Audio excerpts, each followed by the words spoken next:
Greetings everybody, and in this video we're going to be taking a look at some ring isomorphism examples. I was going to do these in the previous video, but here they are in a separate video just to keep things nice and short. Now before we take a look at an example, I want to introduce a definition, and this is a new way to construct a ring, and this is called the direct sum of rings. This is a rather simple, but it's a rather important construction that we're going to use later on, especially in the modules section of this course.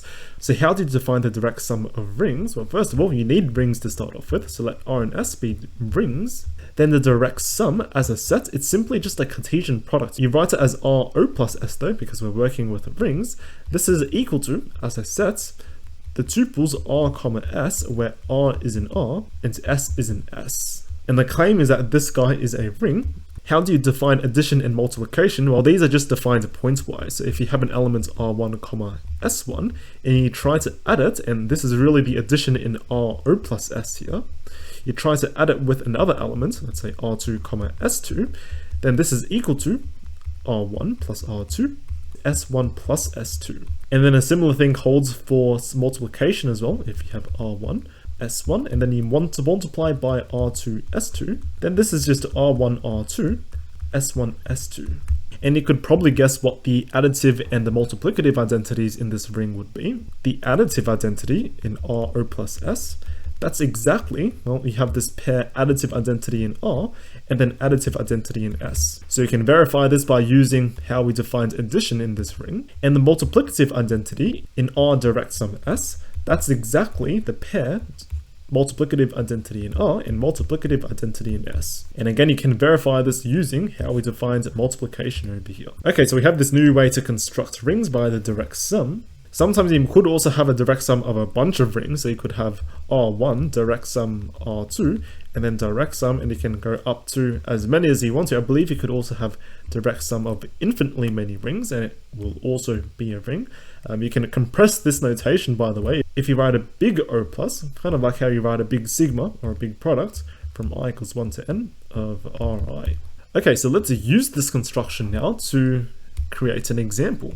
So the example is, show that the integers mod 2z direct sum the integers mod 3z is isomorphic to the integers mod 6z. So how do we show that these two things are isomorphic? Well, we need to define an isomorphism from one side to the other. And in this case, I think it's easier to go from the right hand side to the left hand side. So what I'm going to do is I'm going to define a map for now, phi, that takes us from z mod 6z into z mod 2z, direct sum z mod 3z. Okay, so how can we define such a map here? What's the most natural way to define this map, I guess? Well, if you take an element inside of this ring z mod 6z, let's call it A, then where can we map this guy to? Well, we have to map it to a pair, so it's something comma something. So this first component here has to be inside of z mod 2z. So the most natural thing to do would just take this element A and reduce it modulo 2. So here I'm using the square brackets here to represent the equivalent classes of the element A, or we can just think about this as A mod 2.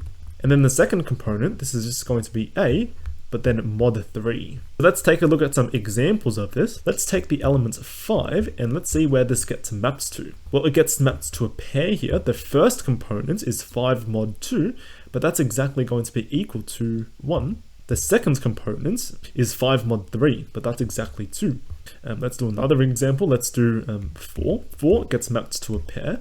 What is 4 mod 2? It's exactly 0. What's 4 mod 3? It's exactly 1, and hopefully you get the idea there. And you can check that 1 gets mapped to 1 as well. That's one of the conditions for a homomorphism. So 1 mod 2 is exactly 1, and 1 mod 3 is still going to be exactly 1. So at least one of the conditions for a ring homomorphism is satisfied, so we're all good there. Let's check now that this map is indeed a homomorphism. Okay, so all we need to do is check that phi of A plus B is equal to 5A plus 5B, and also the same for multiplication as well. So where would A plus B get sent to? It would get sent to a pair by the definition. The first component is A plus B, but mod 2. The second component is A plus B, but mod 3. Okay, and now we can use our rules we know for modular arithmetic, and we can rewrite this as A mod 2 plus b mod 2. So what I'm doing here is I'm splitting up these square brackets. And then we also have a mod 3 plus b mod 3. Now what I'm going to do is split up this element so that all the a's are in one element and all the b's are in another element. So how can I do this? I can just take a mod 2 comma a mod 3 in the first element, and then in the second element I'll just take a b mod 2 and a b mod 3. But now you'll notice that, well, the first element, that's exactly just phi of a, and the second element is just phi of b. So in fact, addition here, that's nicely preserved. And for multiplication, all you have to do, it's the exact same arguments. You would just have to replace all these additions here with multiplication. Okay, so this shows a homomorphism. Now, an isomorphism is a homomorphism which is also bijective. So how do we show that a map is bijective? Well, let's check injectivity first. And how do we check that a ring homomorphism is injective? Well, we can use that proposition that I stated above. In particular, it's injective if the kernel of the map only contains 0. So let's think about the kernel of this map phi. The kernel of this map phi are all the elements a in z mod 6z, where phi of a gets sent to 0. But what exactly is a 0 in the target ring? Well, it's exactly going to be 0, 0. So we want phi of a to be exactly 0, 0. Now let's think about this. What's the only way we can get 0 in both slots here? It's if these a's here are multiples of 2 and also multiples of 3. Because if a is both a multiple of 2 and 3, then, well, that's just exactly 0, mod 2 and mod 3 respectively. So now let's think about all the elements in z mod 6z, which are multiples of 2 and 3. Well, if you think about it, there should only be 0, right? Only 0 is a multiple of 2 and 3. You might also say 6 as well. 6 is definitely a multiple of 2 and 3. 12 is a multiple of 2 and 3, but those are all equal to 0 under z mod 6z. So in fact, the only element in z mod 6z which gets sent to 0 is in fact a 0. So this is, yeah, exactly just 0. So this shows injectivity. And finally, we just need to show that the map is surjective. So surjective just means we hit every element in the target ring. And here I'm going to do a little bit of a trick here. I'm going to count the elements. If you take a look at the domain ring, z mod 6z, and you consider its cardinality, well, it's exactly 6. It only contains 6 elements. And if you consider the cardinality of the target ring, which is z mod 2z, O plus z mod 3z, well, because we have this underlying Cartesian product as a set here, it's exactly the cardinality of each of its components, which is 2 and 3 respectively. So this is equal to 6. In fact, both of these rings here have the same number of elements, and we've just shown that this ring homomorphism is an injective map, which means no two unique elements get sent to the same place.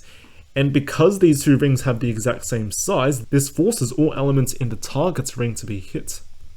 So whenever you have the same cardinality, as well as injectivity, this tells you that your map must be surjective.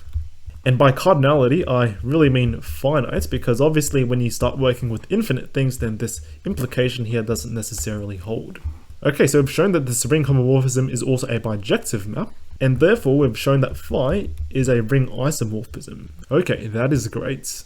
Let's do one more example for this video. Let's think about z mod 2z direct sum with z mod 2z. And the question is this isomorphic to z mod 4z? Because you saw above we had z mod 2z and then we had a 3. Well, 2 times 3 equals 6. And we saw it was an isomorphism, so surely we have 2 times 2 equals 4 here.